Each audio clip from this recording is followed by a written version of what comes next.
শনিবার যাদবপুর বিশ্ববিদ্যালয়ে গিয়েছিলেন শিক্ষামন্ত্রী ব্রাত্য বসু। ছাত্র সংসদের নির্বাচনের দাবিতে তার গাড়ি ঘিরে বিক্ষোভ দেখায় এসএফআই সহ বামপন্থী ছাত্র সংগঠনগুলো। আর এই নিয়ে তুলকালাম বেঁধে যায়। অভিযোগ, মন্ত্রীর গাড়ির ধাক্কায় আহত হয়েছেন বেশ কয়েকজন ছাত্র।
আজকে যাদবপুর বিশ্ববিদ্যালয়ে যা ঘটেছে অনভিপ্রেত, অপ্রীতিকর।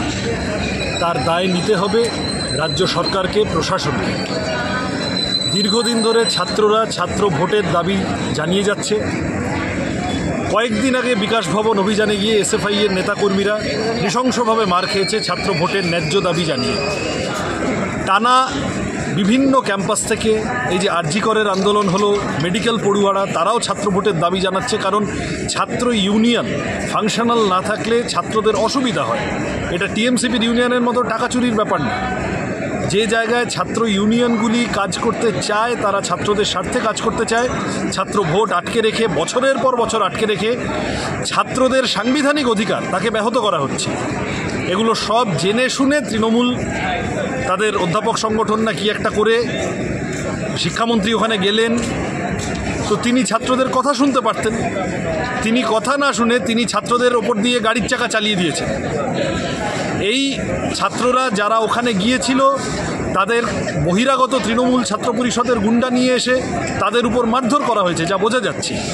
ছাত্র তো কিছু রক্ত ঝরেছে, যাদবপুরের ছাত্র, তারা হাসপাতালে ভর্তি, যা দেখতে পাচ্ছি আমরা। এর বিরুদ্ধে ইতিমধ্যে এসএফআই ছাত্র ধর্মঘটের আহ্বান জানাবে এবং সব মিলিয়ে সর্বত্র একটা প্রতিবাদের আহ্বান জানানো হচ্ছে।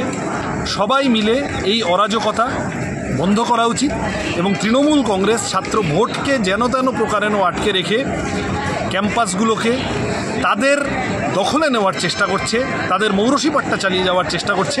এরও বিরুদ্ধাচরণ করা উচিত। আজ যাদবপুরে যা হলো তার দায় শিক্ষামন্ত্রী, তার দায় তৃণমূল প্রশাসন, তার দায় সকলের যারা ছাত্র ভোট চান না, যারা গণতন্ত্রের পক্ষে দাঁড়িয়েছে। আমরা তাদের পাশে আছি।